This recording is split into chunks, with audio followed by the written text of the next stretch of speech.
Welcome to the first edition of Deep Ball. So, just if you don't know who we are, my name is Marshan Kenny. Had a little pro career for a bit and played football at Southern Miss, college football. So, and I also host a show, Anyone, Anywhere, Anytime. And one thing I noticed of doing this show, we're in the 35th episode right now, coming up, we're doing it, and there's a lot of me. There's a lot of male talking faces, talking heads, and I'm another guy. I just am in that world. So I started thinking, I'm like, you know what? I'm married to a female who knows her sports, who loves her sports, who loves everything that Southern Miss stuff is talking, everything we're talking about. I'm like, you know what? I don't know if they want to see me anymore. They might want to see you. Here she is, Angela Kenny, my wife, my rock. No pun intended with the rock, but my rock. Well, what a great introduction. I am going to correct you on one thing, though. Oh, I did something wrong. Wait, I do stuff wrong a lot. But you said that there are a lot of you. There are definitely not a lot of you. You are certainly one of a kind. And you see why I married her. You see this. But I'm excited to be, doing this with you. I agree. I think that there's far too few female faces, involved in a lot of sports talk. And, I'm excited to have the opportunity to do it. All we do all day, every day is talk about sports. So it just sort of made sense to just bring a small snippet of it to the camera. It literally, like, all we do, and it's really me even more. Like, other day, it's like 6 a.m. and she's still sleeping, and I popped up out of bed, and I had to tell myself, don't talk about Southern Miss football right now. I literally had to force myself not to wake you up, because you literally might have drove a butter knife through my head. Like, can we just wait? Can we just wait an hour? Because we don't talk about it enough. Right. It's all we talk about. Yeah, people ask me all the time, like, how do I know so much? How have I, sort of come into the culture and integrate it? And I know, a decent amount of history and everything. And I'm like, you have no idea. Like, it is my whole life. And when he's not talking to me about it, he's talking to other players and coaches and, former people or current people associated with the program. So I'm getting it secondhand. Yeah, so it's my integration into Southern Miss has been, unlike, I'm sure, just about anybody else's. Oh yeah, I've got 80 different perspectives, because I call them all the time. What do you think about this, that? So, but this is what you're married, baby. It is. This is what you're married. I knew what I was getting into. I put it into the vows. But right now, Southern Miss football, kind of our mainstay theme sports team. I mean, they're not doing well at all. So, but let's just start with a little fun. We got homecoming this weekend. We do have homecoming this weekend, so it's a time to kind of wipe the slate clean. Remember some good old times, good old days, and speaking of good old days, you don't know how much she deals with not just sports, but the 80s. I just love 80s entertainment. I love 80s movies, to a point where she's like, geez. Yeah. I'm not as big of a fan of the 80s as he is. It's not like I have anything against it, but it's not my thing. But yes, when he's not talking Southern Miss, he talks 80s. And honestly, then I'm sort of like, can we go back and talk about Southern Miss a little bit more? Right. But can we talk about 80s Southern Miss football? No. So, well, go ahead. I'm sorry. Well, but this weekend, we have something that I do get excited about with the 80s. So Friday nights before homecoming, the men's basketball fundraiser 80s night at Brewski's takes place. And we went to this for the first time last year, had an absolute ball. The invite says that you can dress up, you don't have to dress up, but Marchant and I never miss an opportunity to dress up. It's just our personalities. So we went all in on our costumes last year and looked absolutely ridiculous, but had the best time. And one of my favorite stories with that, and I'm actually going to let you tell it, was at the end of the night.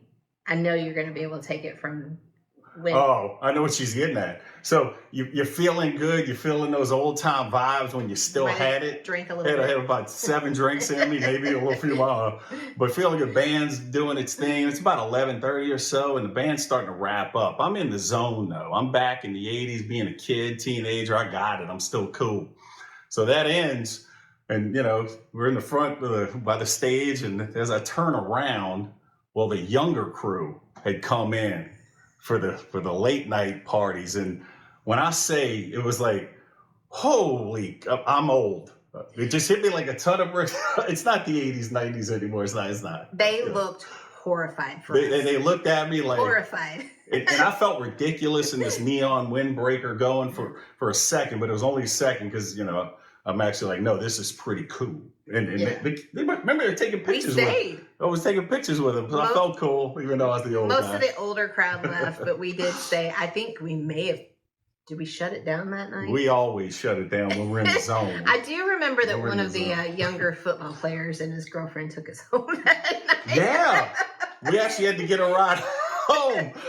We couldn't get an I won't Uber. name names, but It was you know, so it's late like- we couldn't get an Uber, and so one of the football players was just like, I'm "Mr. like, Kenny, can we get a this is ride? Kenny. And I'm We'll looking get- like a neon Miami Vice, you know. Like, I don't know. It was fun." It was But so the day after, with our hangovers, we started planning our costumes for this year. So we've literally planned these costumes for a full year, and we'll post some pictures. I'm sure that there are going to be plenty of pictures posted. But to say that we are going to beat those costumes by a long shot, and I don't care how ridiculous we look, we may be the only people in costume. We basically were to that extent last year. We were. There were a few other There people, were a few, okay. but and some good ones.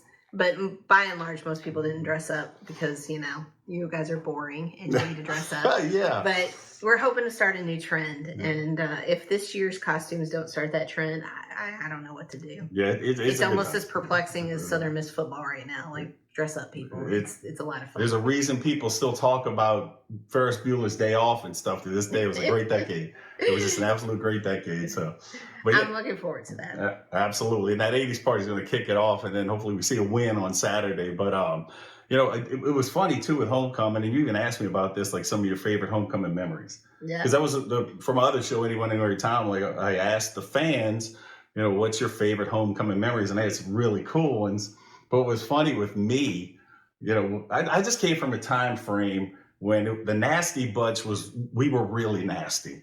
I'll just, we were Might still be a little nasty. a little dirty at times. It was, but that nasty bunch was really, I don't know, TJ Slaughter, me, Sertan. I mean, but it reminded me like, we were like, told us a couple people, your favorite homecoming memory. And said, well, it was the game itself. And we were playing Louisville. And what's funny, she's born and raised in Kentucky. They're loaded with a lot of Louisville fans. Right outside of Louisville. And I hated Louisville. They were Lived in Louisville. they were snobby, snooty, Mhm. too good for Conference USA back then. I hated everything about them. Talked a lot of smack, and I'm like, oh, you want to talk smack? I'm your Huckleberry for that. And so we go into the game, and it's the first quarter, and I was so heated and mad. I was ready to fight. Like I know we had to play a game, but I was ready to fight. So I get an unsportsmanlike conduct early. And then a couple plays later, I'm back fighting again, about to get thrown out the game. And John Thompson's like, get out the game. He pulls me out, stand here and calm your butt down. And I'm like, but one thing I wasn't thinking about? I wasn't thinking about getting thrown out the game. I just wanted to fight that day. But that's my homecoming memory. We were just nasty back then. Nasty. Yeah, there was, I knew a few of the Louisville football players, but Oh. by and large, I wasn't a fan It's of funny, Louisville she either. dated a Louisville We're going to tell football that player. story at We'll- some point. we'll tell this. Maybe not today. I was in NFL Maybe we Europe, and I just find this out 20 years later with the Scottish Claymores, and the linebacker that's part of the core I was with, she dated. You talk about this thing coming around full circle, just ties this way. That was a funny conversation. So I've really only dated two higher level football players in my life. One when I was a very, very misguided youth, and he Obviously, did Louisville. a very misguided youth. Louisville He football. played for Louisville. I wasn't a Louisville fan, but I liked him. And of course, that was years and years and years ago. And I meet Marchant, we get married, and I think, he hated Louisville. There's no possible way. And he was talking about his professional team, and a name came up, and I just kind of slid down in my chair and said, "Ooh, Yeah. I didn't realize you guys were friends." Yeah, she was living in St. Louis when we before we got married, and she always kind of hit it up. You told me that's how you felt. I want to get to that deep South vibe, and I'm like, well, I'm New Orleans, who that? What else do you want with the Southern Miss? I mean, it's just so hopefully Yeah, I didn't think it was Louisiana, but I did want to get down to You're it. happy with everything at this point. I You're happy. can tell you that my current linebacker is so much more handsome and charismatic and talented than my misguided youth linebacker. See, Louisville Southern Miss comparisons to this day. Right? You're still winning. You're still winning, baby. Listen to her. Listen to her. But, you know, homecoming, actually, let's talk about something interesting with that. Vegas has Southern Miss as a 2.5 point favorite. And this is one of those where I'm always thinking about Southern Miss. So Sunday night after we lost to Texas State, I just seen the line come out. And we're trying to talk about maybe other things, but that's not going to happen. I'm like, honey, did you see the line? We're a 2.5 point favorite over Old Dominion. This doesn't make sense to me. How? Like it should be maybe a pick 'em or Old Dominion, maybe a slight favorite. We are favored. And Vegas knows. Vegas always knows. And the reason, you like this story. I've told this to a lot of people. And forgive me if I'm rambling. She's going to be the rock kind of keeping this thing together, even though I'm the host kind of. We actually have a plan that if he starts to ramble, because if you guys have met Marchand in real life, you know that rambling is a good portion of his personality. Then I'm going to tap him on the leg. Yeah. So if you guys see me smacking him on the leg, it's not what you think. It's not what you. But the story I was getting into was what was I getting into? We were talking about your gambling. The gambling. So right after college football and pro football was done, I'm like, I got this thing figured out. I'll make a lot of money on gambling. And then so basically after year 2, I lost 11 straight picks. That's hard. It's 50-50. You pick Babe, you were almost the Ellis Johnson of gambling. If I'd have lost the 12th, that'd be the Ellis Johnson. There are no L's in your name, but somehow you were almost the Ellis Johnson. But after losing, so I was the Ellis Johnson of gambling. So I gave it up quickly. But the thing is, Vegas knows. I got all this knowledge. Off the spread, they know something, and which means I think we are gonna have a big win this weekend. I really do. So get out there to homecoming. If nothing else, go share some stories, some memories, and things like that. It's a great time to get back together. A great time to kick off some winning. Yeah. We need some wins. Yeah, and it's homecoming. I mean, please get out there.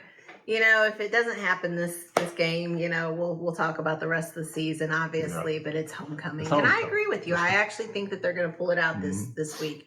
I think a lot's on the line. Mm-hmm. And I think that, a lot of people have called into question their determination and their grit. And I think it's going to work. Yeah. You saw the grit and what can happen. Jay Stanley, the safety last week, the best hustle play I've seen in college football, sparked the second half comeback last week. We almost won. See what you can do when you're really giving it your all. That was a beautiful play. Beautiful. Jay Stanley, if you ever watch this, spread the word to him. Thank you. I love effort. Yeah, I love effort. I mean, that just literally never gave up. Never gave up. I mean, you talk about just, going until the whistle, right? Until the play's done. Game of inches. The guy's running 90 yards and he dives from the 5 and the ball's just about to cross the goal line. He strips the ball, goes in the end zone, touchback. We get the ball, spark a rally. I mean, it's a game of inches. If he doesn't hustle like that, it's a touchdown. It's just, speaking of going hard, I know you saw me grab this. I've got a prop here. So you were contacted, about a month ago now?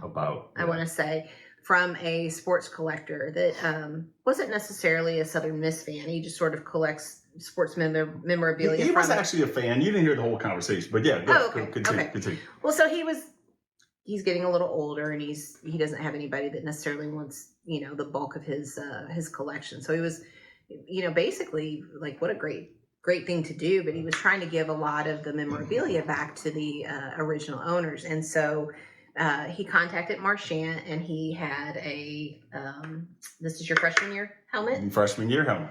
So he sent us back Marchand's freshman year helmet, and I got it, and I was like, what in the hell? So, like, what the hell? Be funny to premise this is, is I don't remember a lot. She gets a kick out of these football stats I can remember from '96 or something. But she'll tell me to go get the mail or something, and the mailbox is a little bit away, about a half mile. So we got to go get it, and it's gotten to the point where she'll text me. She'll write a note in the car to get the mail, and 78% of the time, I've usually not come back with the mail. But there's I got an excuse. I literally have an excuse. This is 1 year. Well, I posted this, and I'm going to show it to you guys on social media, along with sort of a joke that now I know why I have never in our entire relationship lost an argument with Marchant, because all I have to do is say, honey, don't you remember? Because the reality is he doesn't remember. He can tell you what the halftime score was of the sixth game of his junior year, but he cannot remember anything these days. But he has a good excuse. Look at this helmet. Look at this. That's to me, when the defensive guys back in the day, we had a lot of comments when we put that picture, like they were like, yeah, more or less. I mean, that was the more scars you got. I mean, I played when it was lead with your head. It just was that time. I'm glad the game's safer. Totally. I am. But those are battle scars, man. Well, so if you see us in person and Marchant is being his goofy self, then now you know why that is. It's always kind of fun for me, because having come in a little bit later, in your life, I mean, we met, in our late 40s, I hear people talk about, I'm sorry, I'm turning my head. I hear people talk about what a beast you were when you played, and that whole nasty bunch, and whatever. And it's just so funny to me, because it's so different than your real personality. I mean, you are a lover, not a fighter. Oh my! In every sense of the word. It's just like you see people, you know them a certain way, and see them in a while. You have no idea how many you've seen it. How many people come up to me expecting this? Well, I'm like, no. I'm a dad, I'm a husband, I'm a lover, not a fighter. You're a lover, not a fighter. But then I see a helmet like this, and I was like, all right, he was scrappy. But I had to elevate my game. You think they point to me, should I play with guys like TJ Slaughter, Dalius Thomas, Latrell Pollard, Patrick Surtain, Perry Phoenix, Jamal. These were hard-hitting, hardcore dudes. And y'all wouldn't even see what went on in Van Hall. That would have to be a complete unedited story. But we were just nasty. And are we talking about Van Hall right now? Well, there's only so far we can go with Van Hall. I've had these guys with on the show. We know where Nasty Bunch really came from. But no, go ahead. Sorry. I think it came from Van Hall, if you ask me. No, it actually came from Big Nasty Coach Carmody back in '82. Well, yeah. So it's always interesting to me, though, when I hear people talk about, just how crazy tough you were, because, and not to say he's not tough, but I mean, you're just a happy-go-lucky guy. I am. I just love life sometimes, and I'm so positive. Almost it gets annoying sometimes dealing with me. I know, but one thing that is annoying right now is all the losing. It just is, and it's hard to sugarcoat it right now. It's a little depressing. Yeah. Southern Miss football right now. It is. And for me to say that, it's hard for me to say it, but it is. It's just drawing a lot of questions. It is from everybody. I'm speaking for a lot of people right now. What's wrong? Where do we go wrong? And this is not even this isn't the Coach Hall. This is not in the least. This is like what's going on as we're in this Sun Belt. And you're seeing these teams doing well every year, come out of nowhere. Texas State turning around in a year. Like, what's going on? And it just draws a lot of questions. And I mean, you want me to talk about the bathroom topic? Are you teeing up something? She pulled out a piece of paper.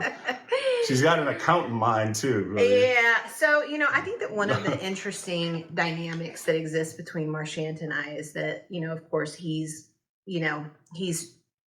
bleeds red, and I'm sorry.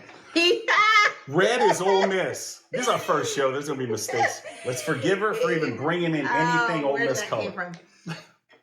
Well, I'm a Kentucky fan, so red is a bad color for us, too. It's a bad color. But Louisville. Yes, it's a bad color for us, too. But you bleed black and gold. And I come in as newer to all of this. And, I think by nature, I'm a little, sort of like skeptical and prove it to me. Yeah. And I like numbers, and I like digging, and I joked the other day with a buddy of yours that I'm from. Well, I came here from Missouri, which is the show me state, and I'm a show me That girl. makes sense. You know, you want to Like I tell me said, something, like I that's said. great. Now show me that it's true. And so, you know, one of the things that I think we'll probably dig into a little bit more in a future show is just some of the kind of commonly held beliefs of Southern Miss fans. And, you know, I've done a little digging on that, and some of those prove out true, and some of those don't prove out true. And we're gonna talk about those myths and where they came from and why they perpetuated. This is where I'm so glad she's got an accounting mind and a lawyer mind, and that's why I will never cross this woman ever. And she's got me at all angles because, you know, I'm scatterbrained. She's like, nope, this is what's going on. But I can give some examples right now, just real quick, and I won't ramble on these. But me and my teammates talk about this all the time. Back in 1993, when we were, you know, 93 was actually one of a good season, but right in that 90s time, we didn't even have a complete dumbbell set. We went from like 30 dumbbells to 55 or something like that. We were skipping like 15, 20 pounds and did that over the weight course. Anybody works out, no, you want to hit dumbbells, you want to hit a certain, you know, we didn't have complete dumbbells back then. Like, money wasn't going to a complete dumbbell set for your football team. I don't know what else to say. There's probably more going on, not being spent on. So, and it just gets into somebody did tweet out a picture of the bathroom at the second level of the Rock, and it looked like a broken down gas station. It looked like a prison. It was, but it's just like these little things, and that's not little, but these things. We're talking. This is a long span. Like just it. It's not the wins and losses right now. It's starting to draw like what's going on, you know, because the Sun Belt, other teams, it seems like they're getting shiny new stuff every year. This and that, and I could the top 25 stuff and that. What's going on? Is what we want to hit on a couple of tough subjects. We do every now and then, just you know. Yeah, you know, when we travel around to games, we went to. Gosh, what was the first one? Troy or South Alabama? South Alabama first. Shiny new stadium. Beautiful stadium. And you know, I even me, I'm like, how did this happen? You know, why does it look like this? And then, you know, we went to the basketball game at Lafayette, you know, last year. Brand new interior. The Cajun Dome been around for a little bit, but the interior looked. Wow, it looked redone. It looked cool. new, yeah. And then of course the bowl game last year, and I mean, you know, I don't even know how many counties they have to add together to fill that stadium. Right. Probably 10 counties in that area because it's just so remote. I think you're really adding in the Troy game that we went to, like in the middle of nowhere too. So, well, maybe I am. But the thing is, there's just people are doing things in the Sun Belt all around us. Yeah, all around us every year. You see facilities, you see stuff that's being updated, and the question really becomes, why isn't that happening at Southern Miss? And you know what, all the people on the social media sites where they love to argue with each other say is, well, you know, Southern Miss fans don't donate enough money, and we don't have enough ticket sales, and we're just a poor school. And, you know, we've done some digging. Like I said, I think we're going to get into maybe a little bit more of it as we go on. But we're actually going to challenge some of those beliefs. I don't know that has actually held true. You know, one of the things that has gotten hit upon just this last year this last week with Jeremy McClain's message to fans was he brought back up his, 25-point initiative that, they hope to see completed by the end of 2025, and we're at the end of 2023. And, I would love to hear from the administration, where are we with that? Yeah. You know, we all know that it's the plan, but where are we with that plan? And we're bringing this up because I'm speaking for a lot of people right now. And for me, just to sugarcoat everything, I can't do it anymore. It's become a tough selling point, and people have been trained to say, "Ole Miss keeping us down." You know, we got to do this with all. It's just, I got an accountant and a lawyer is really digging. I'm like, it's just the bathroom, and then me going back to the 93 dumbbell set. There's a long time in between that, and there's a lot of teams that have done a lot of stuff that's transparent. Yeah. It's not the IHL. Let me throw a hint at you. It is not the IHL. I've read the entire IHL document. Yes. It is not the IHL. I think that what is becoming a little more apparent is that there has been a long-term lack of allocation of funding on the part of Southern Miss to their athletic program. And we're not talking just football. We're talking athletics in general, especially as compared to some of the other programs of similar size in the area. And especially now when you compare it across the Sun Belt, when you look at it compared to the other teams in the Sun Belt, we're kind of on the Monroe level with funding. We're not on the Troy level. We're not on the South Alabama level. And it actually is not, when you compare it to those teams, a donation issue. It's not a ticket sales issue. It is a school allocation of funding issue. And, we're raising it because we'd like for the fans to have the opportunity to have real conversations. Yeah. And if they feel so inclined, to ask good questions. And let's get to the bottom of that. One of the things that I've said to you is that I feel like that Southern Miss lacks a true identity moving into the next phase of its athletic programs. We know where athletics have been. We know what they could be because they've been there. We know where they are right now. Nobody really seems to be overly thrilled with it for at least two of the three major sports. But I don't know that the people who really have to give the vision for what it's going to be have really given that. It's just drawn a lot of action. We get the talk and things like that, but it's just, like I said, I can't repeat that enough. Everything I see in the Sun Belt with these other teams, it's new things every year, turnover every year, shiny stuff, and it's drawing questions. So I will say this, if immediately where do I put my money? Eagle Club season tickets, very, very important. Don't take Absolutely. anything away from that. Very important. But the To the Top Collective, NIL right now, is vital. I've said this more or less. College football is not in the 90s anymore. It is year after year type. I've almost labeled it almost as an NFL free agency type market. It just is. So if you want these players to kind of stay and do their thing and attract the talent, To the Top Collective. Yeah. End of story. Yeah, I mean, it's, at this point, not having a solid NIL is like trying to play football without a football. Yeah. It really is. To the Top Collective. And it's not just football. No, basketball, baseball. We're saying this for a lot of things. It's just football season. I'm a football guy sometimes. Right. So. Right. But at the end of the day, talking football, it's great to say we want to be the best G5 team in America. But then the question has to become, is the action behind it actually goaling toward becoming the best G5 program in America? And if it's not the goal, like if that really isn't the goal, if the goal from a administration standpoint is that we want 6 wins every season in a bowl game, and that's really how they're going to perform, if that's really what the action's going to be, then it really kind of means that fans have to readjust their, let's stop talking about firing everybody that's getting 6 wins in a bowl game. But we could go on this for a long time. But the thing is, we're speaking for a lot of people right now. So it's just, we're at a time. But what amazes me, kind of put some spin in this is, and I'll see him Friday night, is what Jay Ladner did and Juan Cardone and that team last year, what they did with a dated Reed Green Coliseum and bring all his talent in, Neff spinning, at point guard like he's a PlayStation guy when you press the X button. I think it is X button,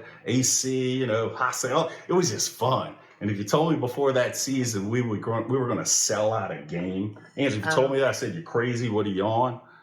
But what happened in February against the Cajuns? It was a sellout. We had DJ Cujo. It was like an NBA atmosphere. We can do it. We can do it. Because that was and I think Coach Ladner said, man, we were in a rough, tough place before that season. Look what we did as a Southern Miss nation. Look what we did. Yeah, he kind of he proves out that it can happen, and it couldn't have happened to a nicer guy. He knows I I've teased him before that I think that Kurt Russell needs to play him in the Yeah. film version of his Miracle Story. He laughed. I said there needs to be a movie. It was the biggest turnaround for win-losses since I think 74 in D1 basketball. You see Jay Ladner, Juan Cardona, some of these guys are players, man. Just you can't prop them up enough. But Kurt Russell, if you I thought he's watching this. He might though. You never know. But there needs to be a movie made, and Kurt Russell needs to be Jay Ladner. So, but I see we're at the 30-minute mark. We got this little ticker. We kind of didn't want to go too long, but I guess we'll kind of close things up. And we'll close things up. And it's going to be a simple close, but we're not even going to ask for subscriptions, likes, all that. Just spread the word if you like what you're seeing, and then just that's all we ask. Spread the word. Well, let's take it a step further. Oh, there's a step further. Yeah. So I'm going to throw in the Mrs. Kenny version of that. We normally have these conversations drinking in the hot tub with or without our clothes on. Maybe we should do not the no. We got to no. But my point is that if you guys like these conversations, if you feel like they're fun, you want to see us continue to do it, we're all about it. We'll do it. But you're going to like and subscribe just because you like it and not because we're begging you to do it. Yeah. Otherwise, we'll stop doing it. We'll go back to drinking in our hot tub and having these conversations and thinking that we're both brilliant when we do it. So if you like, the program, if you want to see us continue to do it, then please tell your friends to watch, tell your friends to subscribe, and, help us push it out to make sure that, more people get the opportunity to know that we're doing it. Yep. So first up, thank you so much for tuning in. Spread the word of the show. And I guess me and my wife, Angela, hopefully see you next time. So bye. All right. See you.